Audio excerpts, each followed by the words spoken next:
ಅನಿಲ್ ಬಾಯ್ ಹಿಡ್ಕೊಳ್ಳಿ ಇದು ನೋಡೋಣ 16ನೇ ದಾಖಲೆ ಬಜೆಟ್ ಎಲ್ಲರನ್ನೂ ಒಳಗೊಂಡಂತ ಒಂದು ಸಮಗ್ರ ಬಜೆಟ್ ಅನ್ನ ಮಂಡನೆ ಮಾಡ್ತಾರಲ್ಲ ಅಂತ ವಿಶ್ವಾಸ. ಮೇಡಮ್, ನಿಮ್ಮ ಇಲಾಖೆಗೆ ಏನು ಕಳೆದ ಬಾರಿ ಅನುದಾನ ಸಹ ಖರ್ಚಾಗಿಲ್ಲ.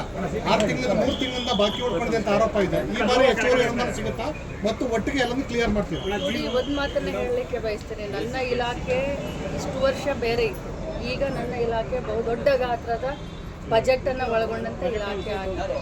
ಗೃಹಲಕ್ಷ್ಮಿ ಬಂದಿರೋದ್ರಿಂದ ಒಂದು ವರ್ಷಕ್ಕೆ ಸುಮಾರು 32,000 ಕೋಟಿ ಹತ್ತಿರ ದುಡ್ಡನ್ನು ನಾವು ಮಹಿಳೆಯರಿಗೆ ತಲುಪಿಸುವಂಥ ಇಲಾಖೆ.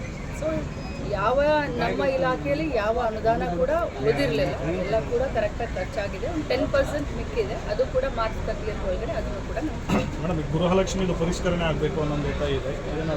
ಇಲ್ಲ, ಯಾವುದೇ ಕಾರಣಕ್ಕೂ ಯಾವ ರೀತಿ ನಡ್ಕೊಂಡು ಹೋಗ್ತಾ ಇದೆ ಇದೇ ರೀತಿನೇ ನಡ್ಕೊಂಡು. ಮೇಡಮ್, ಮುಂದಿನ ಎಷ್ಟು ತಿಂಗಳು ಗೃಹಲಕ್ಷ್ಮಿ ಅವ್ರಿಗೆ ಹಣ ಪಾವತಿ ಆಗುತ್ತಾ ಅಥವಾ ಮದೇ ಥರ 3 ತಿಂಗಳು 4 ತಿಂಗಳು ಸುಮ್ಮನೆ ಆಗುತ್ತೆ?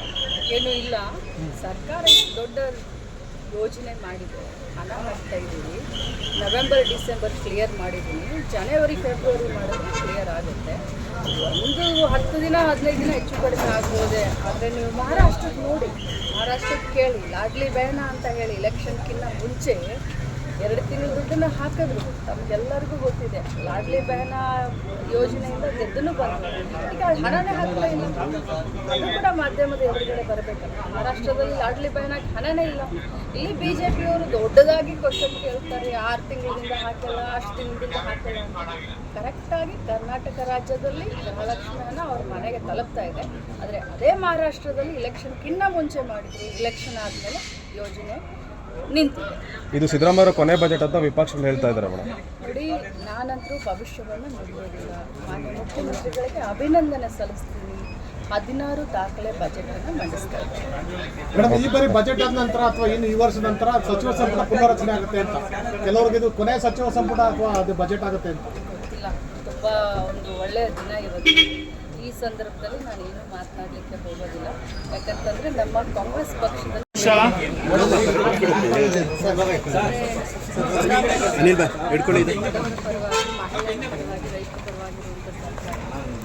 ನೋಡೋಣ, 16ನೇ ದಾಖಲೆ ಬಜೆಟ್ ಎಲ್ಲರನ್ನೂ ಒಳಗೊಂಡಂತ ಒಂದು ಸಮಗ್ರ ಬಜೆಟ್ ಅನ್ನ ಮಂಡನೆ ಮಾಡ್ತಾರಲ್ಲ ಅಂತ ವಿಶ್ವಾಸ. ಮೇಡಮ್, ನಿಮ್ಮ ಇಲಾಖೆಗೆ ಏನು ಕಳೆದ ಬಾರಿ ಅನುದಾನ ಸಹ ಖರ್ಚಾಗಿಲ್ಲ.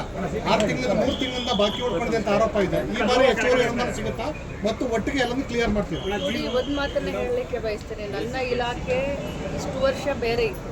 ಈಗ ನನ್ನ ಇಲಾಖೆ ಬಹುದೊಡ್ಡ ಗಾತ್ರದ ಬಜೆಟನ್ನು ಒಳಗೊಂಡಂಥ ಇಲಾಖೆ ಆಗಿದೆ. ಗೃಹಲಕ್ಷ್ಮಿ ಬಂದಿರೋದ್ರಿಂದ ಒಂದು ವರ್ಷಕ್ಕೆ ಸುಮಾರು 32,000 ಕೋಟಿ ಹತ್ತಿರ ದುಡ್ಡನ್ನು ನಾವು ಮಹಿಳೆಯರಿಗೆ ತಲುಪಿಸುವಂಥ ಇಲಾಖೆ. ಸೊ ಯಾವ ನಮ್ಮ ಇಲಾಖೆಯಲ್ಲಿ ಯಾವ ಅನುದಾನ ಕೂಡ ಉಳಿದಿರಲಿಲ್ಲ, ಎಲ್ಲ ಕೂಡ ಕರೆಕ್ಟಾಗಿ ಖರ್ಚಾಗಿದೆ. ಒಂದು 10% ಮಿಕ್ಕಿದೆ, ಅದು ಕೂಡ ಮಾರ್ಚ್ 30 ಒಳಗಡೆ ಅದನ್ನು ಕೂಡ ಮೇಡಮ್, ಗೃಹಲಕ್ಷ್ಮಿ ಪರಿಷ್ಕರಣೆ ಆಗಬೇಕು ಅನ್ನೋದು ಇದೆ. ಇಲ್ಲ, ಯಾವುದೇ ಕಾರಣಕ್ಕೂ ಯಾವ ರೀತಿ ನಡ್ಕೊಂಡು ಹೋಗ್ತಾ ಇದೆ ಇದೇ ರೀತಿನೇ ನಡ್ಕೊಂಡು. ಮೇಡಮ್, ಮುಂದಿನ ಎಷ್ಟು ತಿಂಗಳು ಗೃಹಲಕ್ಷ್ಮಿ ಅವ್ರಿಗೆ ಹಣ ಪಾವತಿ ಆಗುತ್ತಾ ಅಥವಾ ಮದೇ ಥರ 3 ತಿಂಗಳು 4 ತಿಂಗಳು ಸುಮ್ಮನೆ ಆಗುತ್ತೆ? ಏನೂ ಇಲ್ಲ, ಸರ್ಕಾರ ದೊಡ್ಡ ಯೋಜನೆ ಮಾಡಿದೆ, ಹಣ ಹಾಕ್ತಾ ಇದ್ದೀವಿ. ನವೆಂಬರ್ ಡಿಸೆಂಬರ್ ಕ್ಲಿಯರ್ ಮಾಡಿದ್ದೀನಿ, ಜನವರಿ ಫೆಬ್ರವರಿ ಮಾಡಿದ್ರೆ ಕ್ಲಿಯರ್ ಆಗುತ್ತೆ. ಒಂದು 10 ದಿನ 15 ದಿನ ಹೆಚ್ಚು ಕಡಿಮೆ ಆಗ್ಬೋದೆ. ಆದರೆ ನೀವು ಮಹಾರಾಷ್ಟ್ರಕ್ಕೆ ನೋಡಿ, ಮಹಾರಾಷ್ಟ್ರಕ್ಕೆ ಕೇಳಿ, ಲಾಡ್ಲಿ ಬಹನ ಅಂತ ಹೇಳಿ ಎಲೆಕ್ಷನ್ಗಿಂತ ಮುಂಚೆ 2 ತಿಂಗಳು ದುಡ್ಡನ್ನು ಹಾಕಿದ್ರು. ತಮಗೆಲ್ಲರಿಗೂ ಗೊತ್ತಿದೆ, ಲಾಡ್ಲಿ ಬಹನ ಯೋಜನೆಯಿಂದ ಗೆದ್ದನು ಬಂದರು. ಈಗ ಹಣನೇ ಹಾಕ್ತಾ ಇಲ್ಲ, ಅದು ಕೂಡ ಮಾಧ್ಯಮದ ಎದುರುಗಡೆ ಬರಬೇಕಲ್ಲ. ಮಹಾರಾಷ್ಟ್ರದಲ್ಲಿ ಲಾಡ್ಲಿ ಬಹನಕ್ಕೆ ಹಣನೇ ಇಲ್ಲ.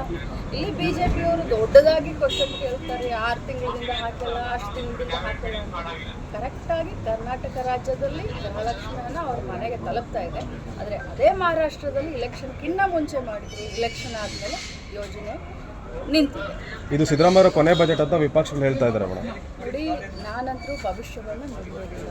ಮಾನ್ಯ ಮುಖ್ಯಮಂತ್ರಿಗಳಿಗೆ ಅಭಿನಂದನೆ ಸಲ್ಲಿಸ್ತೀನಿ. 16 ದಾಖಲೆ ಬಜೆಟನ್ನು ಮಂಡಿಸ್ತಾ ಇದ್ದಾರೆ. ಮೇಡಮ್, ಈ ಬಾರಿ ಬಜೆಟ್ ಆದ ನಂತರ ಅಥವಾ ಇನ್ನು ಈ ವರ್ಷದ ನಂತರ ಸಚಿವ ಸಂಪುಟ ಪುನರ್ರಚನೆ ಆಗುತ್ತೆ ಅಂತ ಕೆಲವರಿಗೆ ಇದು ಕೊನೆಯ ಸಚಿವ ಸಂಪುಟ ಅಥವಾ ಅದು ಬಜೆಟ್ ಆಗುತ್ತೆ ಅಂತ ಗೊತ್ತಿಲ್ಲ. ತುಂಬ ಒಂದು ಒಳ್ಳೆಯ ದಿನ ಇವತ್ತು. ಈ ಸಂದರ್ಭದಲ್ಲಿ ನಾನು ಏನು ಮಾತನಾಡಲಿಕ್ಕೆ ಹೋಗೋದಿಲ್ಲ. ಯಾಕಂತಂದರೆ ನಮ್ಮ ಕಾಂಗ್ರೆಸ್ ಪಕ್ಷದಲ್ಲಿ ಒಂದು ಶಿಸ್ತಿದೆ, ಏನೇ ಡಿಸಿಷನ್ ಇತ್ತು ಅದು ಹೈಕಮಾಂಡ್. ಹೆಚ್ಚಿನ ವಿಡಿಯೋಗಳಿಗೆ ಪ್ರತಿಧ್ವನಿ ಯೂಟ್ಯೂಬ್ ಚಾನೆಲ್ ಸಬ್ಸ್ಕ್ರೈಬ್ ಮಾಡಿ, ಬೆಲ್ ಐಕಾನ್ ಕ್ಲಿಕ್ ಮಾಡಿ.